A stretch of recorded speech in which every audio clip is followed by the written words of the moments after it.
Thanks, everyone.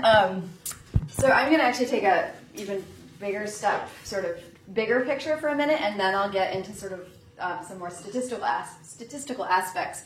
And I think I'm sort of up here in two roles, potentially. One is as a statistician who works in trials and non-experimental studies. But second, which I'll say more about in a second, is that I serve on a PCORI panel that maybe should be, but has not yet been thinking more about these issues. But I'll try to talk more about that.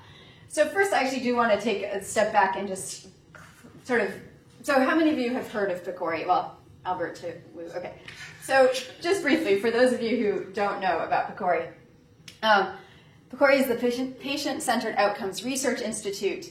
It's a sort of weird model where it was funded and founded through the Affordable Care Act, but it is a nonprofit, non-governmental organization, which it turns out is really interesting because they have then different rules about IRBs and such than NIH. Anyway, that's an aside, but it's sort of this weird, sort of quasi-governmental, but technically non-governmental organization. And their mandate is to improve the quality and relevance of evidence to basically help patients and caregivers and whoever make more informed decisions. I'll say more on this in a second, but sort of my quick overview of what PCORI is trying to do, and they're brand new. I didn't put it's been like 2 years or something. They're still sort of refining, I think, what they are doing. PCORNet is one aspect, but they're doing a lot of other stuff too. I'm going to my take is that they have sort of three main areas of interest. One is identifying important research questions and topics. So part of making things patient-centered is figuring out what questions are important for patients.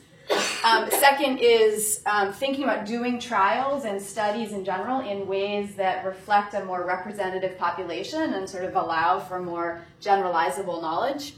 And then third, which is the piece that we're, I think, focusing on a little bit more here today, is examining outcomes that are relevant to patients. And so whether that's patient-centered or patient-reported or whatever. So I raised those three because as a segue to the PCORI CTAP. So the CTAP is the Clinical Trials Advisory Panel.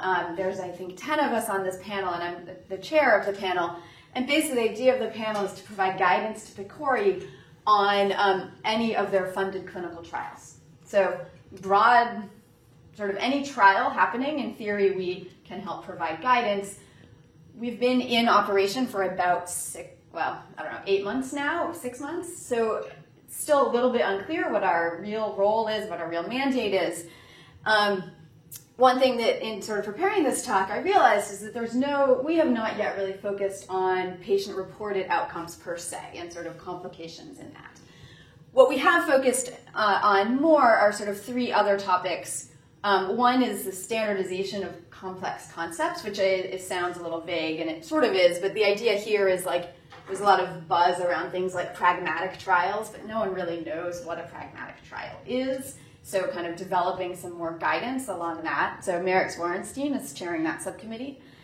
Second is monitoring of funded trials. So just as trials get funded, what should be the processes for monitoring them? One, this is again an aside, but PCORI operates through contracts, not grants. So they actually have a lot more sort of leeway over overseeing the research that's happening with their funding. So they have the ability to monitor much more closely than, say, your standard NIH trial would.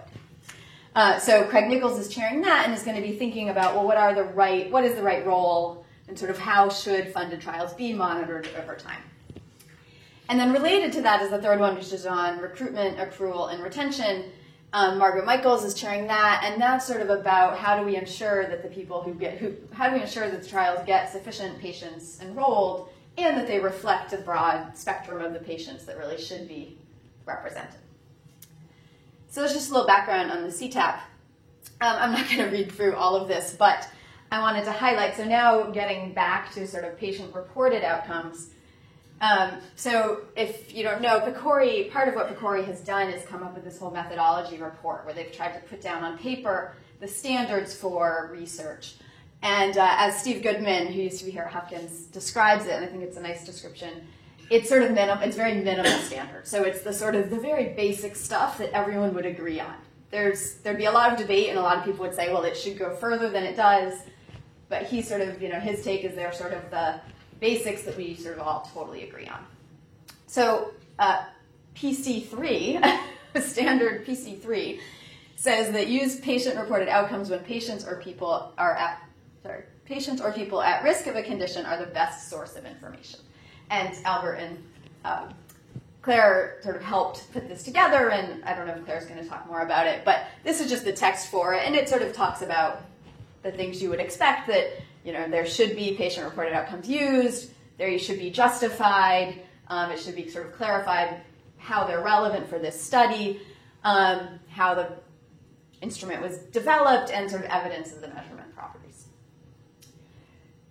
So in thinking about this, sort of to connect my CTAP world with this patient-reported world, I thought, well, I'll take just a couple minutes to talk about what are some issues associated with using patient-reported outcomes in clinical trials.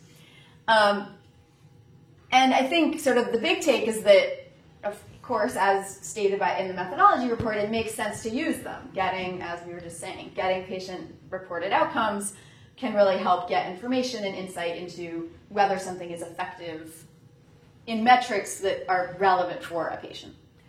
But there's a few implications about using them that I think need to be addressed. These are like statistical issues. And I'm going to go through these pretty quickly. I'm borrowing basically all this because I will fully admit I have not really done actual research in this area. So I'm sort of up here talking. But I borrowed this from a paper by Rima Izem and some colleagues from the FDA who sort of have struggled with FDA submissions that have used patient-reported outcomes, perhaps in not optimal ways. By the way, I'm sure Rima, who works at FDA, would be more than happy to come up and give a talk on this stuff, which might be really interesting. So I'll just quickly mention these. But the first concern was essentially the lack of validation of the use of specific PROs in a trial context. So there are a lot of measures that have been developed, but they haven't necessarily been validated for the use in a trial context. So, in some of these things you think, wow, how did this happen?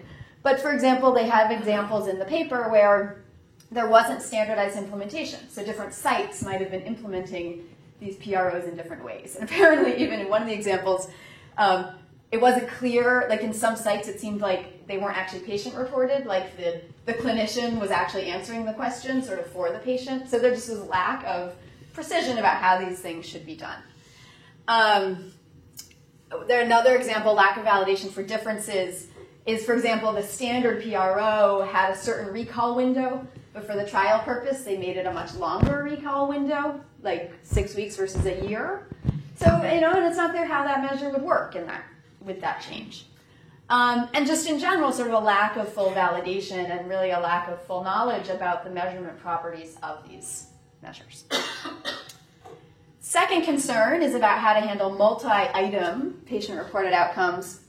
For example, the bipolar is a nice example where you sort of have a mania measure and perhaps a depression measure. Sort of people haven't fully thought through how those maybe should be combined. You might want to be capturing both of those, but it's never obvious how to then sort of combine them. One thing that was really interesting to me and actually came up this morning is that there are a lot of psychometric tools out there. Psychometricians, and I'll come back to this in a second, have dealt with this for a long time. But apparently a lot of these psychometric tools are not being utilized in this world. And for example, there might be a multi-item scale, and instead of using item response theory or some latent variable approach, they just use a simple sum, which might be okay, but at least the measurement properties, again, need to be investigated more.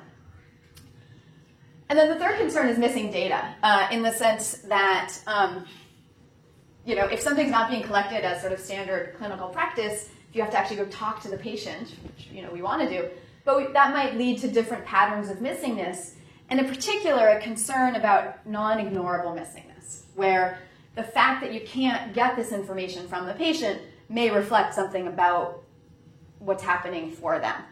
So they have an example on some treatment for low sexual desire disorder, and they had a daily diary, and the people were supposed to report their sexually satisfying events, But the people who sort of, the treatment wasn't being effective didn't fill out the diary as much. And so it's sort of, which kind of makes sense. So just attention, again, to some basic measurement things, but this missing data piece also, I think, adds an interesting complexity.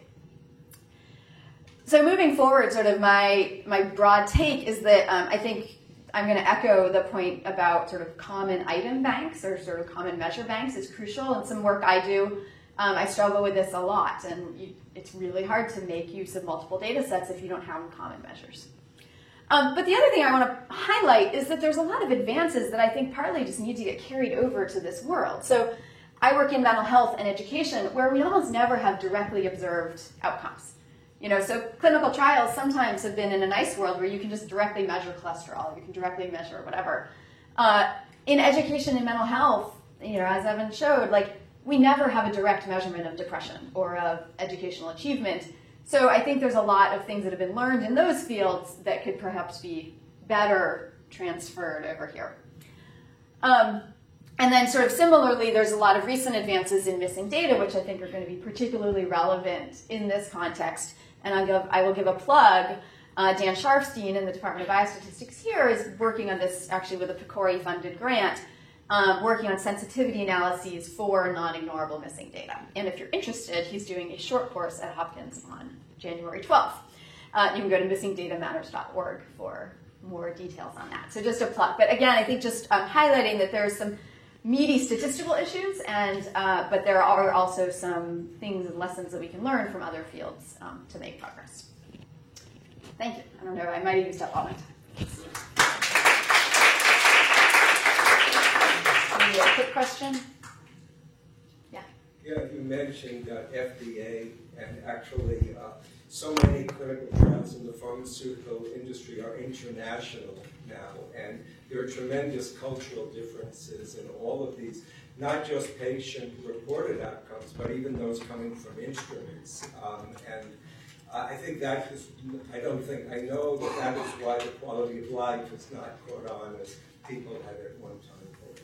That's a great point. That adds a whole other, right? We basically are assuming consistent measurement across the groups in the study, and whether it's international or even just within the US, you might have different measurement properties and such.